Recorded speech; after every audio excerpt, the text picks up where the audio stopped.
is a game that deals with drugs, psychic powers, and an evil AI. It is a game for the PlayStation 1 and was developed by Polygon Magic, who made a lot of games no one has heard of. At least their logo is cool. It has a frickin' T-Rex on it.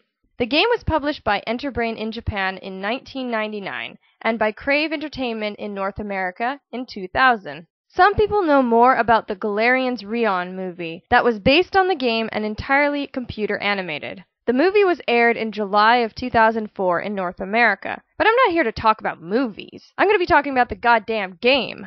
This is a psychic survival horror game that follows a boy named Rion, not Leon, Rion, who wakes up in a hospital with amnesia, having been through several brutal drug experiments that, in turn, wiped out his memories. This isn't a secret since the opening sequence shows Rion getting pumped full of some red and green chemical before he finally escapes, using his newly acquired psychic powers. He hears a girl's voice calling to him for help through a psychic connection, and Rion decides to go find this girl. A lot of games about finding a girl. As you go through this game, you will slowly figure out why Rion was strapped to a table in a hospital. Through scenes and documents you find, you learn that scientists have been performing human experiments on people to unlock a psychic power under the mysterious plan known as the G Project. Sounds like a rapper. Anyways, Rion escapes from the hospital and heads to his home. I think he acquires the information about himself somewhere in the hospital. Shut up, I haven't played the game in years.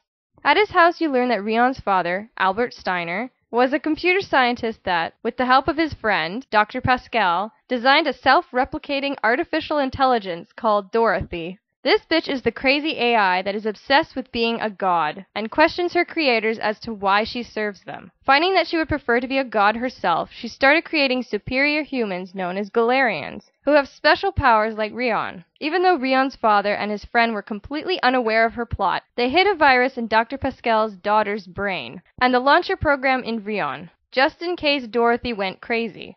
They must have been psychic, ha!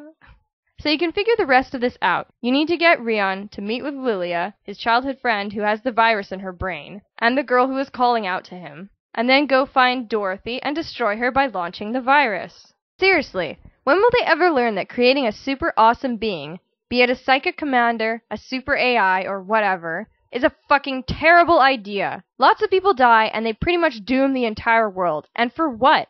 I'm not even sure why they created Dorothy. Just 'cause they could. For shits and giggles.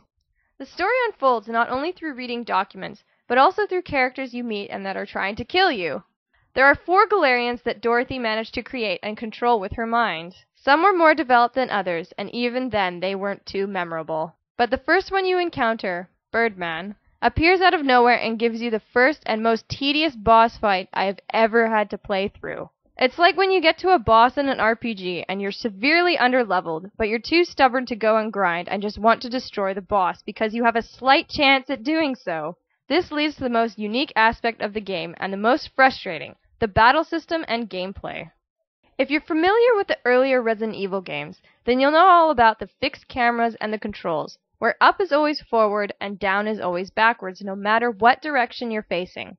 This introduces a lot of frustrating running around and bumping into walls when you're navigating narrow corridors. Like any other survival horror game, you pick up items that will help you get through doors, let you recover, or recharge.